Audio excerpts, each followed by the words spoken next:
بسم اللہ الرحمن الرحیم۔ تاریخ کی زبان کے ناظرین السلام علیکم۔ آج ہم نبی کریم صلی اللہ تعالی علیہ وآلہ وسلم کی پیدائش کے چند معجزات آپ کے سامنے پیش کرنا چاہیں گے۔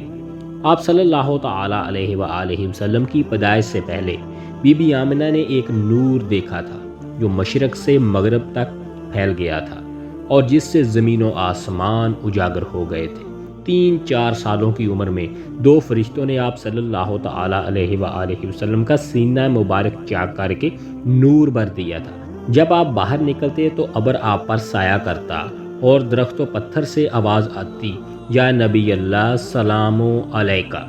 آپ صلی اللہ تعالی علیہ وآلہ وسلم کے آخری نبی ہونے کی بشارت تورات، انجیل اور نبیوں سے لوگوں کو معلوم ہو چکی تھی اور سب کو ہی آخری نبی کا انتظار تھا۔ آپ صلی اللہ تعالی علیہ وآلہ وسلم کو بچپن سے کسی نے برہنہ نہیں دیکھا۔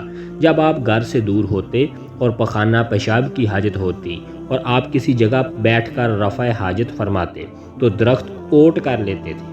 اللہ اکبر! کیا شان تھی ہمارے حضور صلی اللہ علیہ وآلہ وسلم کی، ہماری جانیں آپ پر فدا ہوں۔ یہ ظہور پر نور پوری کائنات کے لیے ایک عظیم انقلاب کا آغاز تھا۔ یہی وہ مقدس ظہور تھا جس سے دریائے ساوا خشک ہو گیا۔ یہی وہ مقدس ظہور تھا جس کے باعث فارس کا 1000 سال سے جلنے والا آتش کدہ بجھ گیا۔ یہی وہ مقدس ظہور تھا جس پر تمام گھر نور سے بھر گیا، آسمان کے تارے جھک گئے۔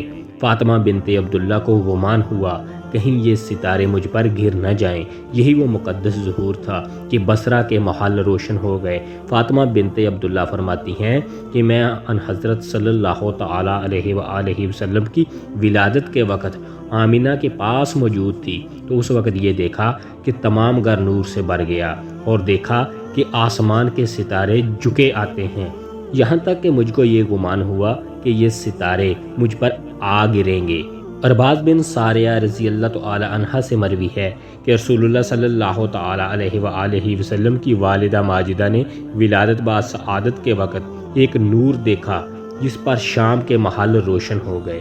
سبحان اللہ! سامعین، اللہ تعالیٰ سے دعا ہے کہ ہمیں نبی کریم صلی اللہ تعالی علیہ وآلہ وسلم کی زیارت نصیب فرمائے۔ آمین ثم آمین یا رب العالمین۔